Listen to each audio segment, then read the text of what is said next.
ሴት ላይ ነው ግን ሎድ የሚበዛው ማለት ነው እንዴት እቺን ለዚህ አሁን ለምሳሌ 1 ኪሎ ሽንኩርት ብትገዛ መግዛቱን ያውቃል እሱ ማብቃቃቱ ይሄን ኃላፊነት ነው የፈለገ ልጅም በሆነ እዛ ጋር እንደሚስት ነው ይኖርኩት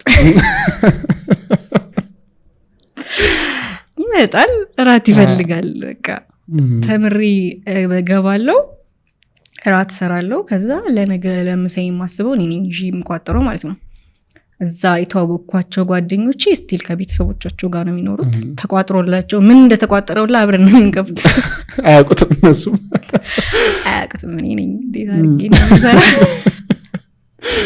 እሺ እና እንደውም ትዝ ይለኛል በተራ አውጣን በተራ ነው ምግብ ይዘን የምንሄደው እና እኔ አንዳንዴ ሽንኩርት ምናምን ነገር ብቻ የሆነ ብሩም ትንሽ ነው ሁሉም ነገር በቃ አነስተኛ ነበርና ሸውዳቸዋለሁ አልከትበትም ሽንኩርት ምናምን አልከትም የሆነ ምግብ ነበር ምን ነበር ወንደላጤ ነው ምናምን ይባል ነበር ሽንኩርት አይገባበትም ምናምን ተከልሶ የሚበላ አዎ ቲክቶክ ላይ አይቻለሁ ዝም ብሎ ዘይት በውሃ ጫው እኔ እነሱማ ቲማቲም ራሱ ይጨምራሉ እኔ አላረገም አንተ ትቀልዳለህ ቲማቲም ሌላው እጪ ያረን ያላረገም ሽንኩርቱንም አላረገም አንዳንዴ አይጣፍጥም ይሉኛል ደባልቃችሁ ስበልጥ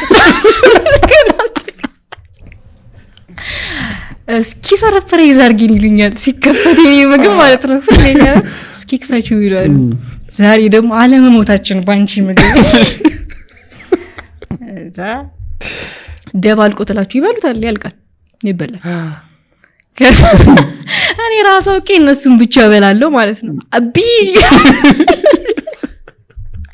የራሱ ሸነምቢ ይሉኛል ግን በጣም ጸዲ ሰዎች ናቸው በጣም ማለት ነው በጣም አንደርስታንድ የሚያደርጉት ምናምን በብርም ብቻ ሳይሆን በእንትንም በቃ ባለመስራትም ላልወስድ ይችላል ዛሬ መብራት ጠፋራቸዋል ሳሊዝ ይላል ከዛ ምን አመጡ እኔን ለማስተማር ቅጣት አሉ ምን ቅጣት ነው ምግብ ግዢ ነው ከዛ ካላመጣሽ ትቀጫለሽ ከዛ ደሞዝ ይተሰጠኝ ቀን 1400 ብር ይሰጠኛል 400 ትምህርት ቤት ከፍያ 1000 የዛ አባቴ ላከልኝ ቀን በቃ እኔ ነኝ የምከፍለው ሁሉ ሰጣሽ ዛሬ በኔ ነው ቡና ታይ ተረጋጊ ታይ ከዛ ሁለተኛው ሳምንት ተረጋጋል ሁሌ ነው ማንንም ያውቃል የመጀመሪያ ሳምንት ሙሉ በኔ ታክሲ ምናምን ከፍላለሁ ከዛ ሁለተኛው ሳምንት ራሴን እንችላለሁ ሶስተኛው ሳምንት ሻይን ቡናም ይቀራል ነው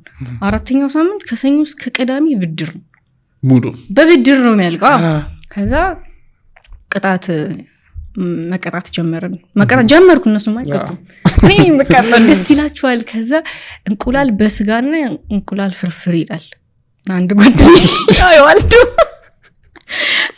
አንድ ክርስቲ ሁለት ምግብ ይቀጡኛል ማለት ነው ከዛ በቃ በዱቤ እዳውስ ገባው በቃ ይልል ከዛ ደሞ ሲሰጠኝ እዳ መክፈል ነው ከዚህ ሆነ ቀን አንዱ ሾ አለቀ ሰጥቻቸው ሰጥኝ ሰብስበው ራሳቸው ድጋሚ ሰጥኝ የምር ከዛ እንደዛ ያለ ምናምን ከትምህርት ቤት ክፍያ ማንሳት ጀመርን ምናምን ነገር የሆነ ወር ላይ ተለጠፍኩ በብድር የትምህርት ቤት ክፍያ ክፍያ ጽዮን ደሳለኝ ተለጠፍኩ አባቴ ያው ነኝ ሲያዩ ከዛ በቃ ስትረስ ምን ያህል ነበር ክፍያ 400 እኮ ነው ያልከፈልኩት የ7 ወር ኦኬ እሺ እንትን ነው ድህነቴንም አላምንም ገባ የዛ ሰዓት ላይ በቃ አማርኛን አርግ ቀንጦት አይደለም እኮ መቀናጣትም አትችልም በዚህ ብር ግን በቃ የሆነ ነገር ሳይገዛሉ ምግብም ያኔ ውጪ መብላት ሌግዠሪ እኮ ነው ሽሮም ምስርም ምንም ብላ ከውጪ ከገዛ 100 ምናምን ሌግዠሪ ነው በቃ አይሆንም እኔ ብሩ የተሰጠኝ ከቤት ምግቡ ሰጂ ተብሎ እቤት አብቃቂ ተብዬ የተሰጠኝ እንጂ 2 ቀን ፋውል ከሰራ ውጪ ከበላ በቃ አለቀ ሙሉ አለቀ እዳ ነው ለዛ በቃ እሱም ተከፈለ የተከፈለው ብር ጓደኛዬ ጋር ሴቭ እያደረኩ ነው የከፈልኩት ከዛ ምን አረጉ አንቺ ምሳት ታምጪ ከምትቀጭ ያሉ ለ3 ወር ምሳት በጣም መቀጣት አበዙ ለዛ ምሳ እነሱ ማምጣት ጀመሩ ለ3 ወር የሶስቱን ምሳ ነው በለው እኔ። ስለዚህ ለ3 ወር ፈታ ቤተሰብ እናትና አባት ነው የሆኑት ሶስቱ ማለት ነው። 4 ነን እዳሽ መከፈል ስላለበት ተባልኩና 3 ወር አታምጪ ተባልኩኝ። ከዛ አይጣፍጥም እኮ እላቸዋለሁ ደግሞ ያረባክ ከዛ ያጠራቀምኩ በቃ ቅጣቱ ሲቆም ብር ሴቭ ማድረግ ጀመርኩ። ከዛ አለች የሆነች በቃ የብስል ያለች ከመሀላችን ደግሞ እናት የሆነች ረቢ የምትባል ለሷ ብር አባቴ ሰጠኝ፣ ለሷ ብር እሰጣለሁ። ከዛ እዛ ይቀመጣል ሞላ። ከዛ ከአንቺ ጋር ከፍላለሁ ብላ እሷ ራሱ አብረን እያላት ሳትከፍል ትምህርት ቤት ሄዳ አፓረንት ወተን አብረን የተለጠፍነው ስማችን። የተሻለች እሷ ኖራትን ያልከፈለችው አብረን እንከፍላለን ብለን ያጠራቀምኩ ነበር ብሩ። የተለጠፍነው ስማችን ግን አብረን አንድ ላይ ሄድን። ከዛ ደግሞ 70 ብር ቅጣት አለው አንድ ወር ስትዘል። አረ በእናትሽ 70 ብር እንኳን ተይን ብለን ከዛ በቃ ተከፈለኝ። 70 ምን ያህል ጊዜ ነው የተማራችሁት? 4 ዓመት 4 ዓመት። ስለዚህ 4 ዓመት በዚህ አይነት ፕሮሰስ ነው ያለቀው። እንዴ አንድ ቀን ቤት ሄዱኛ ቤት እሺ እዚህ ጋር የተሸከምናት ልጆች አዋረዱኝ እንዳለ ተናግረው ማለት እኔ ቻልኩትም በቃ አፍ መጠባበቅ አቃታቸው ሶስቱ ማለት ዝም ብለሽ አባቴና እናቴ ፊት እኮ የሚኖሩት በቃ እኔ ስቃለሁ። አንድ ትዝ ይለኛል ደግሼ ጠርቻቸው እንዳለን ያወሩት እኔ ልጃችሁን ተሸከምኩ እኔ ነኝ ካንቺ አዲስ አበባ ከገባች በኋላ እኔ የተረከብኩት ልጅሽን አለች። እኔ ነኝ በቃ አለቀ እንደዛ እያልን ናይስ። ሶ 4 ዓመት ነርሲንግ።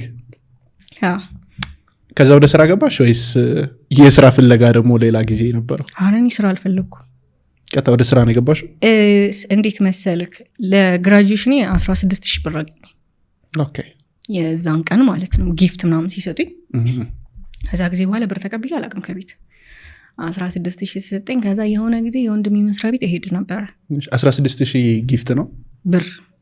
ኦኬ አንዱ 1200 ሲደመር 16000። ከዛ ሄድ ነበር የሱ መስሪያ ቤት። እሱ እንትን ነው ኮምፒውተር ሳይንስ ነው የተማረው እና ዲቨሎፐር ፕሮግራመር ነው። ከዛ ያቀኛል ባለቤቱ ማለት ነው። ከዛ ለምን እህት እዚህ መታ አትሰራ ምናምን ነገር አለው። ምንም እውቀቱ የለኝም ግን እነሱ ምንድነው ሶፍትዌር ይሰራሉ።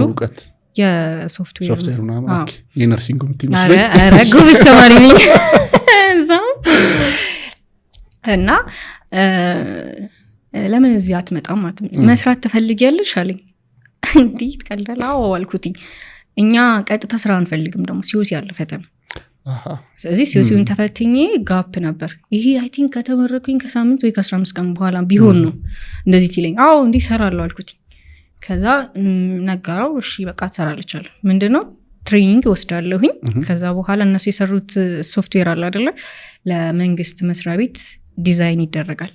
ስለዚህ እነዛ ኬዝ የሚሰሩት ወርከሮቹ ያንን ሶፍትዌር እንዴት ሃንድል እንደሚያደርጉት ለኬዝ ወርከሮቹ ማሰልጠን ነው። ገብቶሃል? የገባሽው አንቺ? እኔ መጀመሪያ ሰለጠንኩኛ።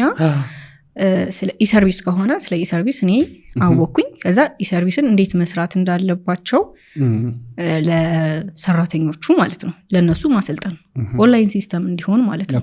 ወረቀት ከዛ እኔ ቀላል ነው ኮድ አላረግም ምናምን ነገር ግን ውስጥ ገብታ እንዴት እንደሚሰሩት ብቻ ማሳየት። ስለዚህ ቀላል ነው። አንዴ ያየሁትኝ ገባኝ። ከዛ በቃ መዞር ጀመርኩ። 7 መስሪያ ቤት ሄድኩኝ ማሰልጠን ጀመርኩኝ ማለት ነው።